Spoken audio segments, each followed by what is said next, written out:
You're listening to the ESO Network, your station for all things geek.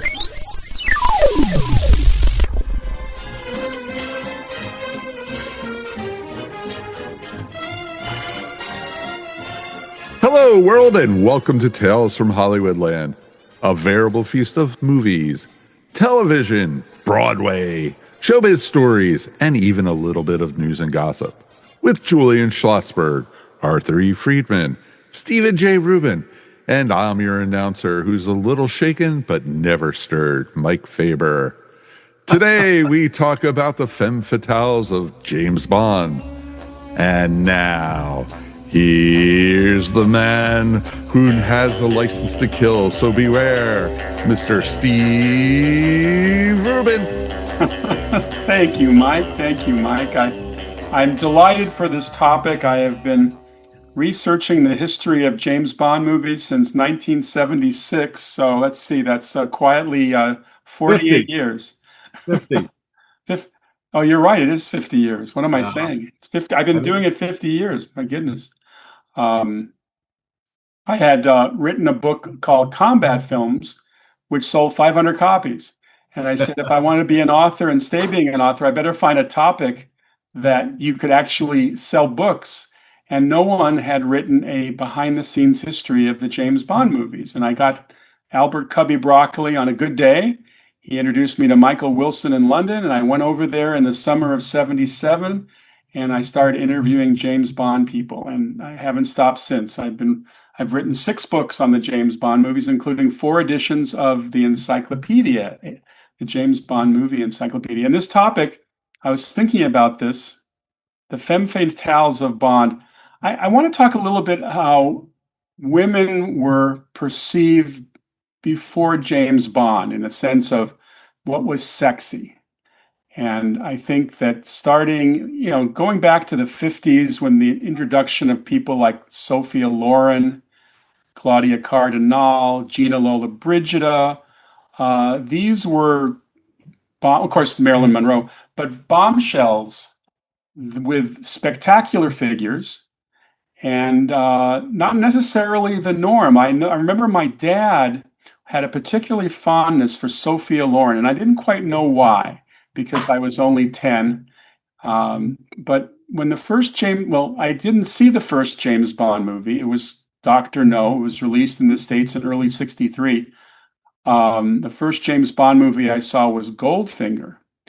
But those first Sean Connery movies featured not only the most beautiful women in Hollywood, but they had figures I had never seen before. What about you guys? Well, to me, the Bond films kind of reflect the society changes.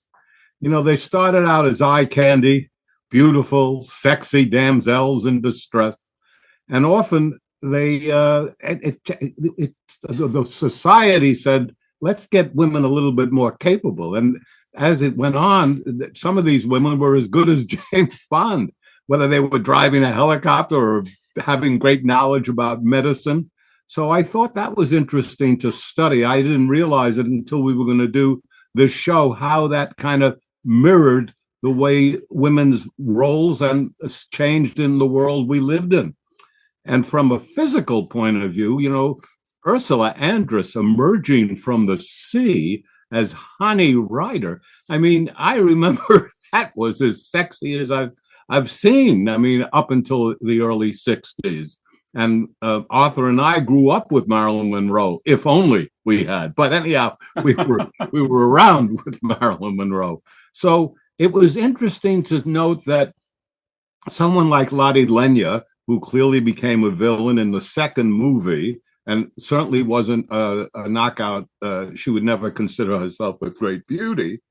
By the time they did 2 more films, and we got Luciana Paluzzi into Thunderball, all of a sudden we had a beautiful woman who was not charmed by James Bond. So I love those kind of changes. Arthur, what about you? Well, I think you go back to Ursula Andress in Dr. No. Dr. No. My wife and I were on honeymoon in Jamaica, And the driver, a Jamaican guy, of course, said, "Would you like to see all the places of Dr. No, of James Bond?" And over there was Ursula Andrews. She took off her clothes in the corner behind this tree.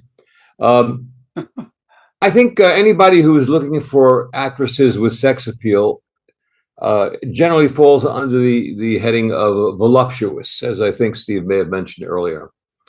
And that became the key to the Bond girls. They were all voluptuous, beautiful, yes, and good looking, attractive, but voluptuous.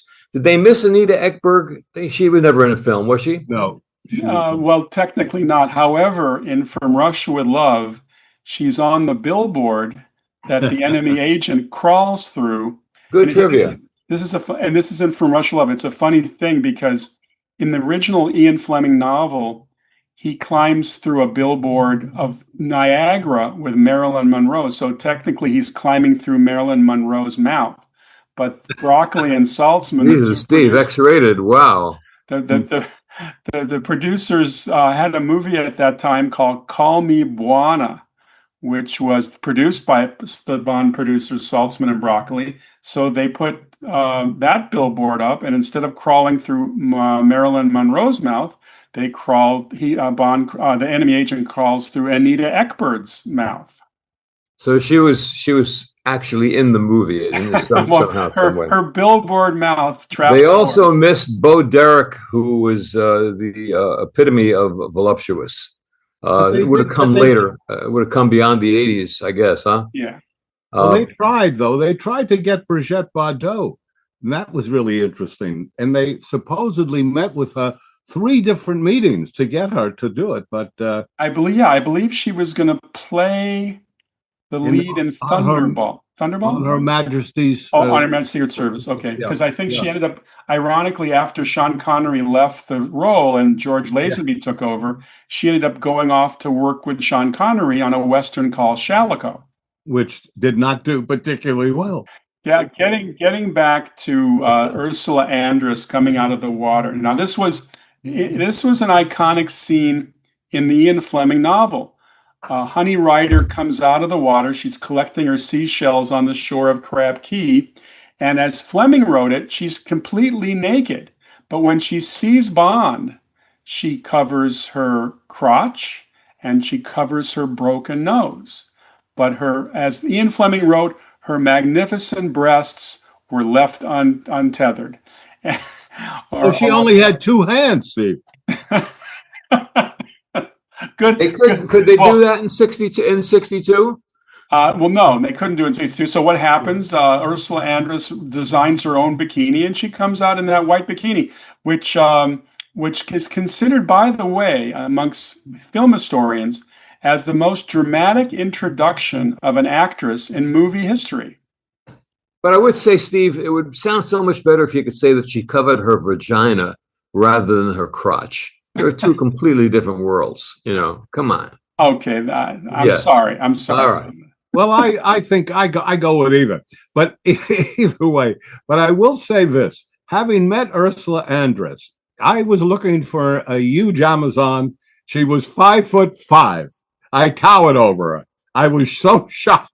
But coming out of the sea, she looked gigantic. She was also entirely revoiced by Nikki van der Zyl, who was married to Leslie Bricusse.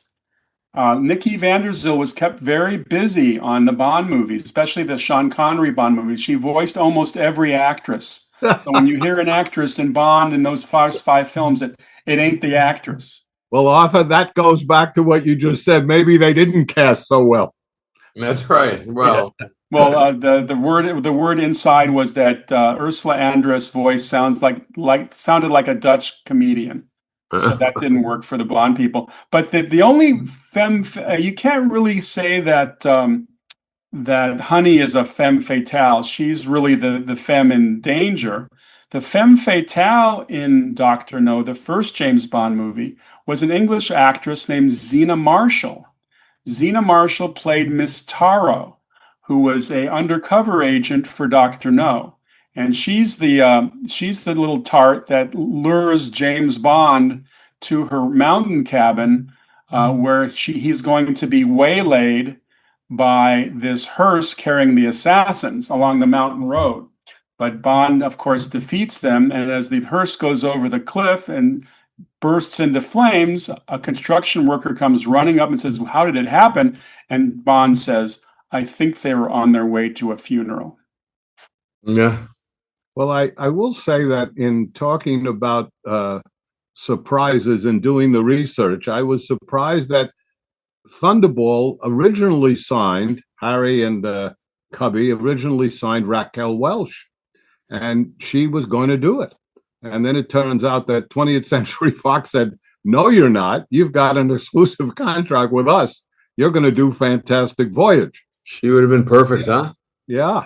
Yeah, And again, Richard Zanuck asked Cubby to do them a favor and not take her, I guess. But I guess you're right, though she was already under contract. You know, guys. There's if there was a list of course, we always see lists of the most handsome actors, the most beautiful actresses. If there was a list of little cockers, a man would be a little cocker, an old cocker, and a woman would be a coquette, so to speak. Lottie Lenya would be on the top of that list. Now, I aim this at Julian. I need an answer in 3 seconds, no more. Who was she married to? Kurt Weill. Thank you very much. She was married to Kurt Weill, and her name appears in probably his most successful song, which is Mac the Knife from Three Penny Opera, made famous by Bobby Darin and Louis Armstrong. But her name's in there. Suki Tawtry, Lottie Lenya. What a great name, the way it fit into the song, right? Yeah, great. Terrific. And then you look at her. They call it alliterative. Alliterative, oh, yeah. Yes. So, good God. The female lead in From Russia with Love, the character's name is Tatiana Romanova. It's played by an Italian actress named Daniela Bianchi, revoiced, unfortunately. But she was delightful. And she's the one who lures James Bond to her bedroom where unbeknownst to her, there's a camera crew filming their lovemaking for Spectre.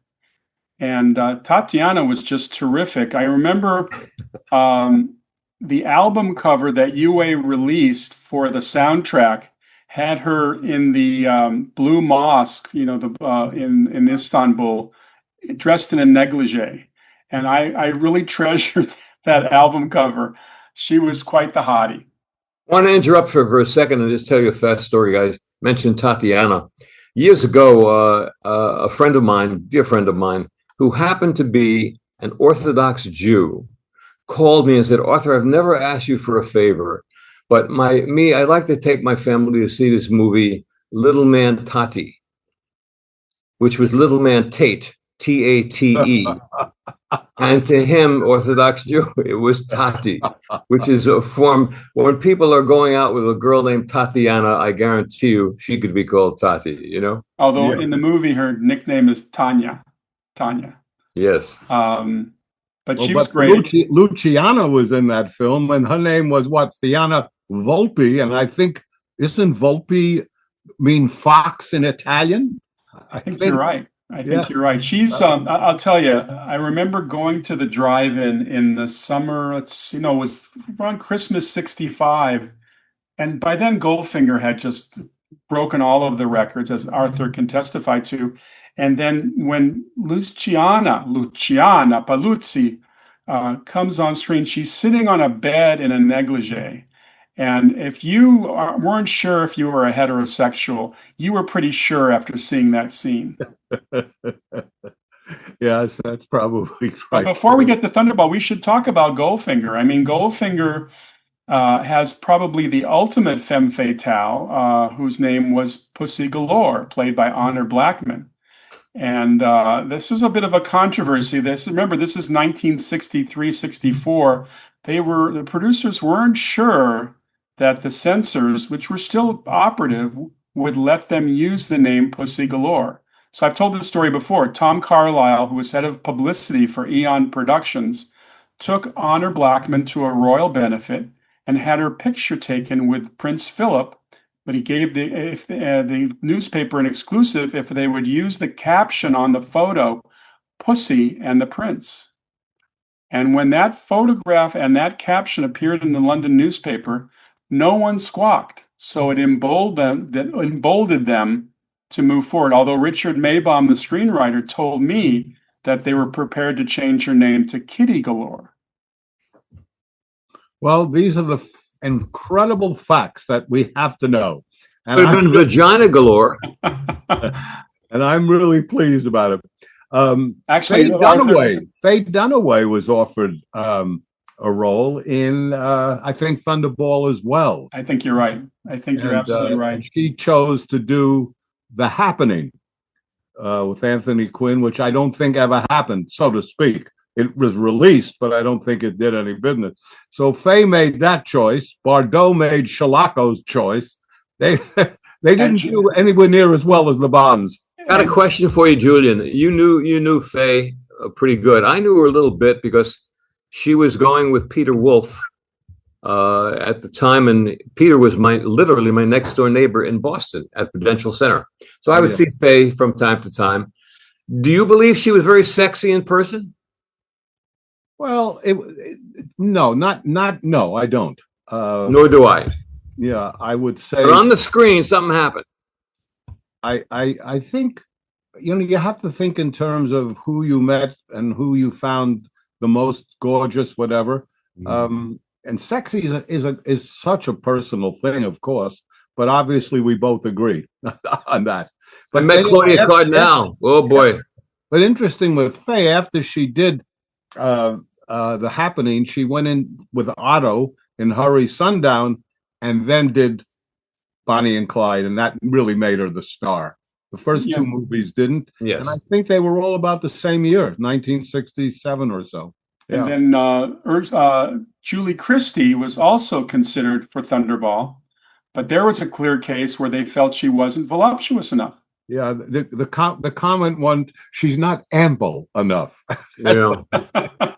Well, you see, if you mentioned Claudia Cardinal, I mean, she came up to Boston when we had the Pink Panther. And let me tell you, in person, fantastic.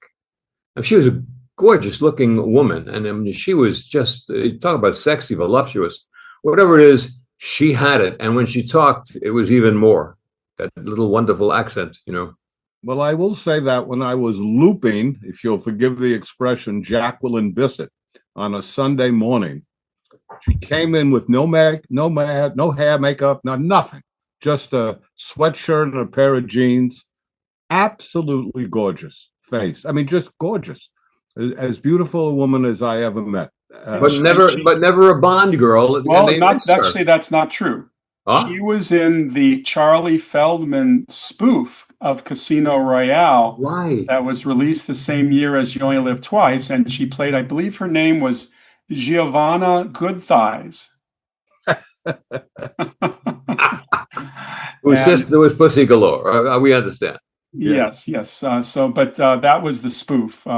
Charlie Feldman had the rights to Casino Royale, but he couldn't interest Sean Connery because Sean Connery was under contract to Broccoli and Saltzman. And since they had already made 3 or 4 of the movies, he teamed up with them and they produced Thunderball together because, excuse me, I'm sorry. I'm confusing movies. No, he would wait and do the Casino Royale the same year as they did You Only Live Twice. And Broccoli told me that a lot of people thought that when Casino Royale opened, which opened first, they thought that was the official James Bond movie of the year. So he comes by in the summer with You Only Live Twice, and the box office went down from the Thunderball high of the previous years. I wanted to talk in terms of, I understood that Sharon Stone was offered The World Is Not Enough. And it turned out that the money wasn't enough for her, supposedly. But she was a very big fighter after Basic Instinct about the disparity between male stars and female stars. And in Basic Instinct, she got $500,000. Michael Douglas got almost triple that. 1.4. Now, clearly, Michael Douglas was a bigger star than Sharon Stone was at that time. Not necessarily 3 times almost the amount, though. It's interesting. Over the course of Hollywood history, women seldom made more money than the men. I think it was kind of a route that men basically carried box office. Even Marilyn Monroe. It's true. Yeah. Guys, I got to tell you, well, you say this for later. I'm falling into movies. I saw a movie this week that I hadn't seen in God knows how many years called Roman Holiday. I loved it. What a great movie. My God. One thing is true, Arthur. Audrey Hepburn was never offered a Bond girl role. No, but wait a minute. But I read and I got information. She was paid only $7,000. Well, to be the star of that movie. But she was unknown. She was. I understand. Believe me, I understand. I'm just saying, she got $7,000 in 1952 or three or something like that. Yeah, I think George Peck was getting like 6 times the amount. Right? It makes sense, but she was probably 20 times the amount. But anyhow, I think George Lazenby for On Her Majesty's Secret Service for the one Bond film he did, I think he made about $30,000. You hear these numbers today, and it's like baseball player salaries. They don't make any sense. They sure do if you understand how much money they're taking in. Oh my goodness. So Thunderball is released. Luciana Paluzzi is just stunning. In fact, the women of Thunderball, and for those, since you can't see today because we're doing this as an audio cast, I have a picture of Claudine Auger behind me. She played the female lead in Thunderball. She played Domino Derval, and she's my favorite Bond girl. I mean, she defines sexiness and beauty, and Thunderball is actually one of the more romantic James Bond movies. I think the biggest surprise and I realized, was that Halle Berry, who became a Bond girl, did it after she won the Academy Award. She had won the Academy Award for Monsters Ball, and she decided that she wanted to show that she had a bigger range than just that. And certainly she duplicates Ursula Andress coming out of the water, this time in a different colored bikini, but still quite a knockout. And that character, Jinx, I was told that the producers, Barbara Broccoli and Michael Wilson at that point, was so impressed with her in that film that they wanted to do a series called Jinx, and went to MGM. They budgeted it. They came in at 80 million. MGM said no. And Halle Berry had agreed to do it.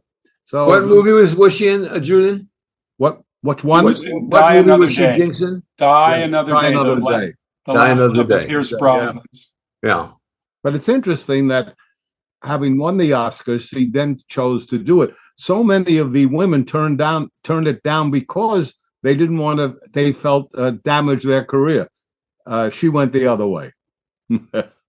Generally, the rule of thumb with femme fatales in Bond movies is they get knocked off. So, although in Dr. No, I mentioned earlier Zena Marshall's Miss Taro, she just gets taken to the police station. Honor Blackman in Pussy Galore and Goldfinger, she kind of is persuaded to go to the other side. There is a girl at the beginning of Goldfinger. In the opening teaser sequence, James Bond is kissing her in the bathroom after he's blown up a drug dealer's facility. And he looks in her eye pupils, and he sees the approach of a killer behind her. It's kind of crazy. So the killer takes out a club, and instead of clubbing Bond, he clubs Benita, played by Nadja Reagan. So her demise was very quick. She does come back, though, in From Russia with Love. Nadja Reagan is she plays Kareem's girlfriend, the character played by wonderful actor Pedro Armendariz. Oh, yes. Stevie, out of all of the James Bond movies, which one do you believe had the most admissions, not the biggest gross amount of money? What was the most popular of all the Bond movies? Well, I think Thunderball is considered the most successful of the series. In 1965, it made $52 million. A lot of admissions. Now, I don't know whether that equals the number taken in by the highest grossing Bond movie, which was Skyfall, which made over $1 billion. But Thunderball was the zenith of Bond fervor back in the 60s. That Christmas 65 release was akin today going to see one of the Avengers movies or Wicked or that kind of thing. It was Yeah, it big, was. big. Well, you were there. I'm sure they pulled out all the stops. It was. It was huge, and it didn't have the foreign kind of market that these others have had. The more recent ones have enjoyed the exploding foreign markets with the new movie theaters and the biggest prices and all that. But Thunderball didn't have that. They were still working in foreign markets with pre-World War II movie theaters. Now, So when you were on the East Coast, did you meet Mr. Connery? Did he come through? never, no, I never did. Oh, that would have been Didn't nice. have to. I met him only once, very briefly, at the opening of Robin Hood. But that was exciting for me because Audrey Hepburn was also there. And to find out that Audrey Hepburn was about 5'9", quite Yeah. tall, and I always thought of her little gammon quality because she played against Gary Cooper, Gregory Peck, Cary Grant, all men in the 6 foot and over. So it was surprising to see her height. But anyhow, I wanted A girl I did meet was funny. A friend of mine was producing the Dorothy Dandridge story, and they were on the Warner Ranch lot down Victory or whatever it's called, and she was doing the scene that day of being in Tarzan or one of those kind of movies. And when I met Halle Berry, as beautiful a girl as you'll ever see. She was wearing a loincloth basically, but she was in this movie. She was so gorgeous.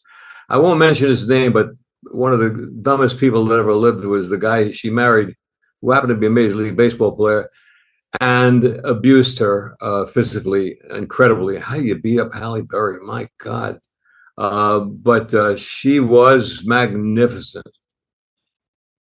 The Thunderball success, as I mentioned, was followed by You Only Live Twice, which didn't do as well as Thunderball because there was a little competition from that spoofy Casino Royale. But that's the James Bond movie where Bond goes to Japan, and you have Nancy Sinatra singing the great title song. And we have a femme fatale in You Only Live Twice, played by the German actress Karen Dor, who plays a character named Helga Brandt. And she's the one who gets Bond up in her private plane, and all of a sudden he's trapped in the back, and she jumps out in a parachute, leaving him to fend for himself. And fortunately, it's Sean Connery, so we know what happened to him. Yes, he left the series. Actually, that's exactly what happened because he was very upset with the scrutiny he had in Tokyo. In fact, there were several occasions where the photographers would follow him into the bathroom, which I guess is the ultimate insult for any actor. So, Unless it was Milton Berle. But anyway, has there ever been a Bond girl that became a movie star because she was a Bond girl? That's a good question. Actually, it's funny because I sold an article to the LA Times back in the early 80s called Whatever Happened to All the Bond Girls? And we did, little snapshots of the various ones. I don't really think anybody achieved stardom, but they certainly had healthy careers. I mean, I'm thinking of Jane Seymour, who's in the first Roger Moore, Live and Let Die. Jane Seymour's had a terrific career, primarily on television. But you also Barbara Bach, who's in The Spy Who Loved Me. She did a bunch of films. She married to Ringo Starr? She's married to Ringo Starr. Long Absolutely. marriage. Bond and the Beatles together. But Julian mentioned earlier that the Bond women were no longer eye candy going into the mid to late 70s because only eye candy. Only eye candy. So obviously they maintained their eye candy status, but they also did things. And certainly The Spy Who Loved Me, which was the third Roger Moore, released in the summer of 77, introduced us to Major Amasova, played by Barbara Bach. And she is the female equivalent of James Bond. In fact, they go on this assignment together that begins in Sardinia after they meet in Egypt. And she's Steve, very, didn't these spin-offs, if you will, during the 60s, like Dean Martin series and the James Coburn series, and weren't they also using great-looking women in Our Man Flint and the oh yeah, no, Matt absolutely. In Helm. fact, Matt Helm's secretary, I forget the name of the actress, but the character's name was Lovey Craves It. Lovey Craves It. Now, I was a game show writer in the late 70s for Jack Barry on the Joker's Wild, the game show. And I wrote a category called James Bond Women. And I wrote, I wrote Secret Agent Women. And I wrote a question, who was Matt Helm's secretary? And we were looking for the answer, Lovey Craves It, but I didn't put a hyphen in for the phonetic pronunciation. So Jack Barry said, no, the answer is Lovey Cravasite. How did he take that later, Steve? Was he pissed at you? Probably. Yeah. How did that happen that Jack Barry in the 70s, when he went through the quiz show thing, I guess he was never really the guy that nobody paid for that quiz show thing that happened in the 1950s or early 60s. I don't know. I don't think anybody, Barry and Enright, I don't think they went to prison, but their careers were revived in the 70s. I went over there and I became a staff writer for Barry and Enright. And the Joker's Wild was a very successful game show. And actually, I was on the show before I got the job. I actually was a contestant, which was fun. That'll be another story. And he did Tic Tac Doe as well, which I also worked on. Yeah. Yeah. Well, I'd like to go back to the Bond if I can, and just say I read that Angelina Jolie, understandably, was offered Casino Royale. And I liked her answer. She said, I don't want to play one of the girls. I want to play a real good villain, or I want to be Bond. Let me be a Bond. And she did. Julian, she did. They did Tomb Raider. That's right. That's right. Well, here's the irony. Lorenzo Semple Jr., who became a screenwriter, very successful screenwriter, wrote 3 Days of the Condor, wrote the Batman television series. He told me that back in the 1950s, he was working for Gregory Ratoff. Gregory Ratoff was an actor, producer at Fox under contract. And Gregory Ratoff was the first person to acquire the rights to a James Bond novel, which was Casino Royale. Lorenzo told me, and I have this actually on video on the commentary track for Never Say Never Again. He told me that they were grooming the character for Susan Hayward. Ooh, my favorite. Susan Hayward would have played a female James Bond in 1957, but obviously nothing happened with that, thank God. I don't think Bond would have been this Bond with a woman in the lead. Hey, guys, talk about sexy women. Susan Hayward, who is forgotten, of course, in today's world, was just breathtaking. A Brooklyn girl. And I Want to Live. You can't forget Want to that. Live, yeah. What a performance she gave in performance. that. So Whoa. true, so true. Let's see, we were talking about empowered women. So starting with the Roger Moores, the women became a little more empowered. We were talking about voluptuous women. The lead female in Moonraker, which followed The Spy Who Loved Me, was Lois Chiles. And Lois Chiles was not a voluptuous woman, but she was sleek and sexy and kind of icy. Oh, Lois Chiles was Barbara. My wife Barbara and Lois were friends from the beauty salon in Beverly Hills. Okay. So I met Lois a couple of times. She was gorgeous. Are you kidding? Yeah, no, she was stunning. She had that kind of Michelle Pfeiffer quality. Oh, yeah. I think the first American, though, was Jill St. John. Is that right, Steve? Yes. She was Jill the first Bond girl that they decided maybe America has a couple of good-looking women as well. Yes. She played Tiffany Case, and she's technically a femme fatale because she's the one who's trying to get some information out of James Bond, who's portraying a diamond smuggler, Peter Franks. She's great. She's a real saucy girl, and her dialogue was perfect for that. Here's a great what if. I know Marilyn Monroe died in 1962, but could you imagine a Bond movie with Marilyn Monroe as the star girl? Holy mackerel! Jeepers. Would have been sensational. Oh, my Can you God. imagine Marilyn Monroe as Pussy Galore? Absolutely. I would imagine some people did. Imagination is silly. Oh my goodness, my goodness. The Roger Moore films featured a number of women who were very unusual. We talked about A View to a Kill, the last Roger Moore, which featured that #1 soundtrack by Duran Duran.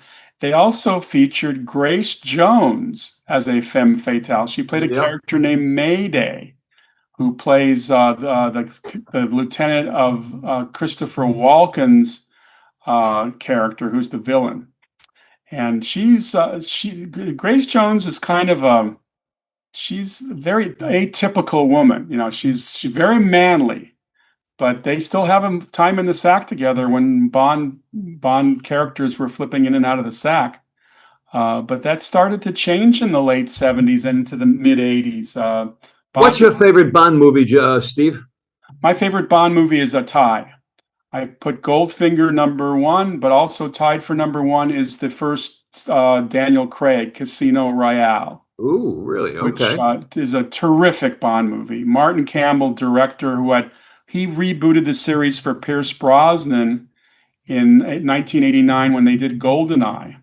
But he was also brought in to reboot the character for Daniel Craig, and it's a terrific Bond movie. If you've never seen a James Bond movie, watch Casino Royale, because that just pulled out all the stops. You mean the second one? Yes, the second one. Mike, what is your favorite Bond movie, Mike? Oh, that's tough. It's like asking me to pick one of my favorite kids, type. For me, I think it's for Her Majesty's Secret Service is one of my favorites. I liked Lazenby as Bond. I actually thought, it set up the possibility, with their joking up and everything, that Bond was more of a role instead of an actual person. It was like a title. And, you were James Bond 007. That's your identity for it. But, my first one I ever saw was when my parents took me to the theater and I saw Spy Who Loved Me. And it was an amazing film. My eyes were like blown out, like, oh my God, beautiful women, awesome stunts. How old were you? That was 77? Summer of 77. Yeah, I was 10 years old. Yeah, that's pretty good. I get to Pinewood just as they've wrapped. So the set is the Jonah set, which was the name given to the set where they had all the captured submarines. They'd broken that down already. But I went out to Pinewood with Ken Adam, the production designer, and Michael Wilson, the producer. And I saw one of the first finished cuts of The Spy Who Loved Me, and I was just blown away. That was just great. Julian, what's your favorite Bond movie? Goldfinger, by far. Nothing even came close. I love Goldfinger. And my company, Walter Reed, we launched it at the DeMille Theater, and we stayed open 24 hours a day. Oh, boy. Probably the first time, I may be wrong, but I think the first time that any movie theater, stayed open 24 hours a day. That it was such a sensation. And I thought it was terrific. And that Gert Frobe, who was a great villain, we had some terrific Bond villains, but he was one of my favorites. It was also Mandango had 24 hours a day, but they held the manager hostage in the theater somewhere. That's a joke if you know what the movie is, guys. Yes. Well, I'll tell you a quick joke on Mandingo. Gene Shalit said Mandingo is a mammoth. Wait, Julian, is it Mandingo or Mandango? I think Mandingo. Mandingo, okay. Is a mammoth movie, and that's why the mammoths are extinct. Yeah, but he was able to. He had some great stuff, but that was his thing. He was able to pick these things off. That's Goldfinger right. made a big impression on me because I had started to read the Ian Fleming novels that were released in paperback on Signet. And I'll never forget, I've told this story before, but my dad comes home from a business trip. Let's say I was 12, and he usually brought home Westerns that I would not want to read because I wasn't interested in reading Westerns. There were 97 Western TV series on the air. But he threw paperback of Goldfinger on my desk, and it had a picture of a naked woman in gold covering herself. Now, I looked at it like it was something that arrived from the planet Mongo. I said, "What is that?" He said, "No, it's a spy thing. You might like it." So I read Goldfinger, and then a couple months later, they released the movie. Oh my God, it was incredible. Well, I guess we all agree that Goldfinger might get the finger, so to speak.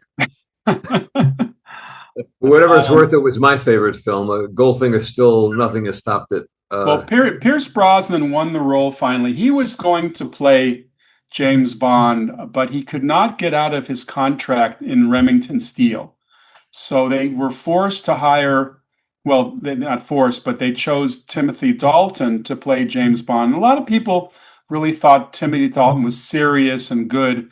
But for my money, and I think he's a terrific actor, I don't think he had the panache or the charisma to catapult the series. I think Pierce Brosnan was the guy they really wanted to play Bond. And absolutely. When they finally got him, his first James Bond movie was called GoldenEye.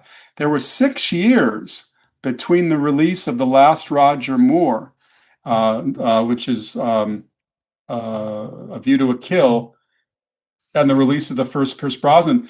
I'm sorry, the last Timothy Dalton, thank you, and the first Pierce Brosnan. It was 87 to 90, or 89 to 95, so 6 years.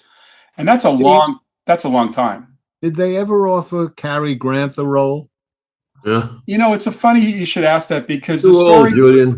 They offered it to a lot of American actors in the 60s, people like Steve McQueen, but no actor would take on a role. They required a 7-year contract, and name actors wouldn't do that. So I don't think Cary would have gone for that. Cary Grant, by 1963, 1964 was kind of old Cary Grant. Not that he ever looked bad. Right. But I think it was kind of beyond, one of my favorite movies of all time is almost like a James Bond movie, which is Cary playing Roger Thornhill in North by Northwest.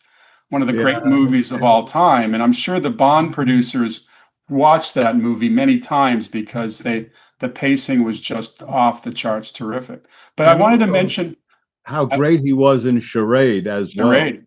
I wanted to mention GoldenEye, the first Pierce Brosnan, because Famke Janssen, who's the Dutch actress, Janssen, she plays a character named Xenia Onatopp, who is an agent working with the bad guy, and was played by Sean Bean, who's been in so many things since. But I always find it interesting that Famke Janssen's character, Xenia Onatopp, was known for her killer thighs, and that she could actually wrap her thighs around a love partner and basically crush them to death. But very sexy. Wow, but he dies with a smile on his face. Right. Oh God. Now, I mentioned. Let's see. I did not mention Octopussy. Octopussy featured, and it was a Roger Moore film released in 1983, and the lead actress on that movie, who played Octopussy, and oh my God, my mind just flew out the window. I'll catch it in a second. But the same year that Octopussy was released was the rival Sean Connery James Bond movie called Never Say Never Again, which was owned by the owner of Thunderball, which was not Broccoli and Saltzman, but he owned the rights and decided to remake the James Bond movie remake Thunderball as Never Say Never Again, and that has a terrific character, kind of in the same venue. It's the same movie as Thunderball. So Julian mentioned Luciana Paluzzi playing Fiona Volpe. Well, we had Barbara Carrera playing Fatima Blush, and Fatima Blush is a delightful character. She's almost like the Wicked Witch of the West in Never Say Never Again. And you actually had Maude Adams as the female lead. Thank you. That was the female lead in Octopussy. And where's Monica Bellucci these days? Is she too old? Well, Monica Bellucci was in a James Bond movie. She was in the featured. She was featured in one of the Daniel Craigs, and I She's pretty believe great. it was Spectre, which is the second to last Daniel Craig. She's fantastic. But the tenor of the Bond movies in terms of sexiness has changed over the years. The movies have gotten more violent and less sexy. So Yes. Monica Bellucci is like in the movie for a minute. You barely see her, and she's dressed in a black teddy. She's gorgeous, but it's almost like they were afraid to show her body. So I don't understand how Hard to believe, Stephen, but I think violence today worldwide sells more than sex. Well, look, you understand, we all know that in many countries of the world, you don't have to have any dubbing or subtitles for action and violence. So the people making the Bond movies know where the money's coming from, and they have more special effects and more action sequences than ever before. If That's you right. ever add the time up, you'll see it gets bigger and bigger and bigger with crazier and crazier stunts. But the idea is you don't have to dub that. Well, movies are too long these days, and nowhere was it better demonstrated in the last James Bond movie that Daniel Craig did, No Time to Die. I think it came in at 2 hours and 45 minutes. That's a ridiculous length for a James Bond movie. But I wanted to mention another character who's terrific femme fatale, and he was in one of the second to last Pierce Brosnan movie, which is called The World Is Not Enough, and that is Sophie Marceau, the French actress, and she plays Electra King, who supposedly is a kidnap victim, but apparently she suffers from what do they call it when you start to fall in love with your kidnapper? It's Syndrome. That syndrome. It's like Stockholm syndrome. Thank you. Yeah. Stockholm syndrome. She's terrific, and she's she reveals herself in a dramatic fashion in a scene where she locks Pierce Brosnan in a torture device, and can just with a trip of a wheel she can break his back. It's a scary moment. It's almost like the moment in Moonraker. Is it Moon? Yeah, it's Moonraker, where Roger Moore is in testing the little centrifuge device, which propels you around at multiple G forces, and somebody sabotages the centrifuge, and he's whipping around at 2,000 miles an hour. And boy, when he walks out of that device alive, he's barely breathing. Who would have been great Bond girls out of the 1930s or 40s? Or 50s? Gene Tierney. Beautiful, yeah. That's number one. Jean Harlow. Yep. No, I agree. I should mention, going back to Rita Hayworth. Rita Hayworth, sure. Put the blame on Bond, man. Diamonds are forever. I should mention that Sean Connery's Bond character is trying to find Willard White, who's this Howard Hughes type billionaire who's been captured by the bad guy Blofeld, and he bumps into Bambi and Thumper. And Bambi and Thumper are these two acrobatic agents played by Lola Larson and Trina Parks, and they give Sean Connery a little run for his money. It's kind of a fun sequence, but Sean rises to the occasion. I also should mention the last Pierce Brosnan movie was called Die Another Day, which some people love it, some people hate it. It has a lot of polarization. The fight sequence between the villain and Bond fighting swords in one of the private clubs in London is one of the best action sequences in the whole series. But the movie Anybody who hates that movie has to hate Halle Berry coming out of the water. Right. So like I said, there's good things and bad things. The movie went off the rails for me when it introduced the concept of an invisible car. That just was, what do they call that in Happy Days? Jumping the shark. Yeah. Without Claude Rains, I gather. So, but I'll tell you, you could talk about Bond forever because there's 27 movies now, 25 official, 27 if you add the two extra ones, Casino Royale, Never Say Never Again. And now they're rebooting it again. Can you believe Amazon paid Barbara Broccoli and Michael Wilson $1 billion for creative rights so they could make their own Bond movies.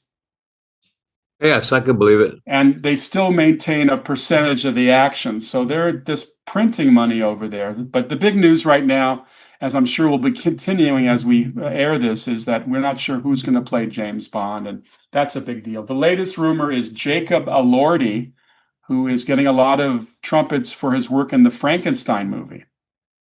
Well, I'll tell you, Harry Saltzman would turn over in his grave to know that it went for $1 billion, because up until the Bond movies, that guy was really always trying to just put two dimes together. Oh, yeah, and then got into a lot of trouble investing in Technicolor, which cost him his personal fortune. That's why he had to sell the series. Yes. We should talk one of our favorite segments on Tales from Hollywoodland is what movies have you watched this week?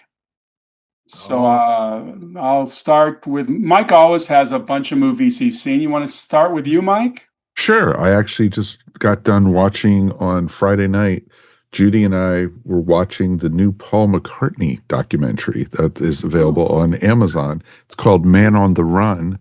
It's about his time after the Beatles and how being with the Beatles influenced his career going forward, and how the formation of Wings, working with his wife, of course, and, bringing the band together and having to live in the shadow of John Lennon and, the competition between the two of them. That was mostly through the media, not between the two of them. And it was just a wonderful, wonderful film. And it went from the period probably when the Beatles broke up in 1969 all the way through the early 80s. And so it doesn't get into his later years, like when Linda took ill and such. They don't even touch on that.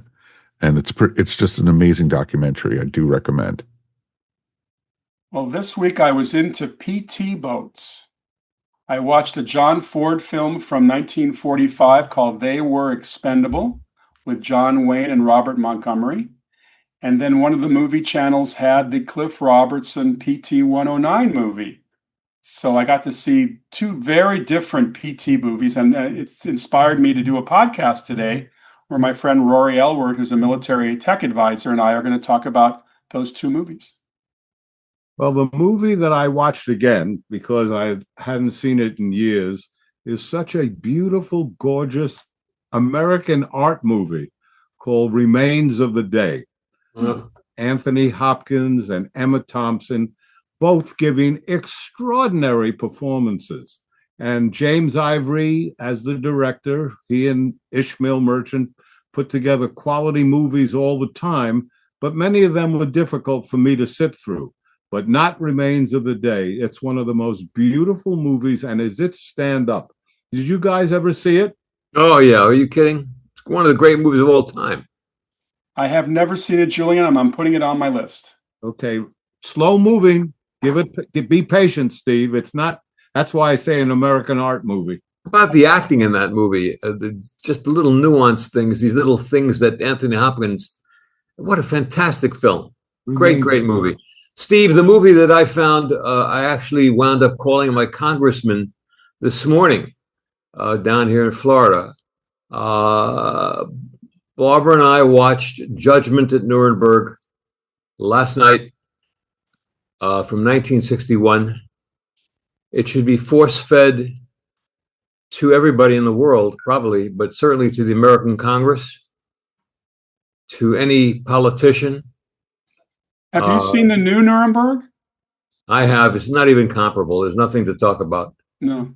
This picture of Maximilian Schell probably gave his greater performance in this film. He won the Academy Award as the defense attorney for the Nazis. He made a case. You got to see that. Look, I trust Julian. I'm sure has seen it. I just watched it last year. I really enjoyed it. It's an incredible film. Stanley Kramer was a brilliant filmmaker. He was. I did hours with him. I did 3 hours on my show. I did 2 shows with him. I loved talking to him. He was very outspoken, and I really liked it. Maximilian Schell and I became real good friends. We spent a lot of time together, and he always would make these very very difficult art movies that could never do any business in America. And I would constantly say, you're a wonderful director, but you've got to get something more commercial. So one day he calls me from Switzerland and he says, Julian, I've done it. I've got you. I've got just what you keep telling me. I said, oh, that's wonderful. What's the name of it? He said, Tales from the Vienna Woods. I said, no, Max, that just won't fly. It just won't fly. No. Well, I think we've reached the end of our show today. We are going to turn it over to the master of all the mayhem, Mr. Mike Faber. Mayhem. No, not after talking about the lovely ladies of Bond. No, the suave and debonair Mike Faber. That's a better way to put it. You've reached the end of this episode of the Tales from Hollywoodland podcast. Always remember, we couldn't do this without you. We want to hear from you, so please write us anytime at talesfromhollywoodland@gmail.com. Remember, you could find us anywhere fine podcasts are found, and now you could even find us up on our YouTube channel. If you made it this far into the episode, why not subscribe and give us a thumbs up? Or if you're listening to us, please give us 5 stars. If you're into social media, please follow us up on Instagram and Facebook. Before we get out of here, let's check with the guys and see what's happening this week on their podcast. Julian, who are you talking to this week? This week is the co-founder and the co-president of Sony Pictures Classics, Michael Barker, who I've known for many years and who his company has had huge successes with Crouching Tiger, Crouching Tiger, Hidden Dragon, Blue Jasmine, Midnight in Paris. He's had enormous success. They're probably the premier company, I'd say, in the country for independent motion pictures and foreign films as well, because there's still a small but good foreign market for a great movie. That is awesome. That is really awesome. Steve, what do you got cooking over on Saturday Night the Movies? We've been talking to Michael Clasteren, who has written a hefty study and a fabulously illustrated book on the Back to the Future trilogy. And I heard about that. I've heard about that book. That's awesome. It's Back to the Future, the ultimate visual history. It's so funny because they must have done this by hand. They've inserted pages into this book of things. For instance, Marty at one point whips out a photograph of him and his 2 siblings, and Doc, you'll recall in the movie, Doc sees that his brother's hair is missing. Well, he puts that photograph in the book, and he puts the flyer in the book that the lady's trying to raise money to save the clock tower. So it's really really cool book. I highly recommend it. It's called The Back to the Future, the Ultimate Visual History by Michael Clasteren. That is cool. That's definitely something to check out. Awesome. Thank you so much, Steve. Thank you, Arthur. Thank you, Julian. This is your producer and announcer, Mike Faber. We'll see you here next time on Tales from Hollywoodland. Your Hollywood adventure starts right here. That's right here.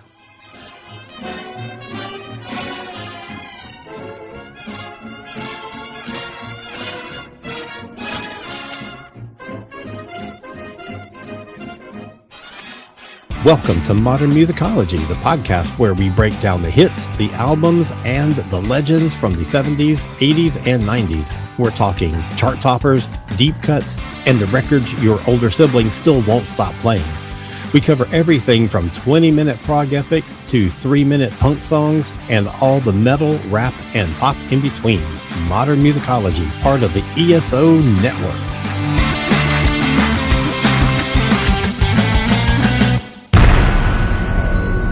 This has been a broadcast of the ESO Network. Be part of the crew and help support our shows by donating to our ESO Patreon or by shopping at the TeePublic store, which can all be found at www.esonetwork.com. The ESO Network, your station for all things geek.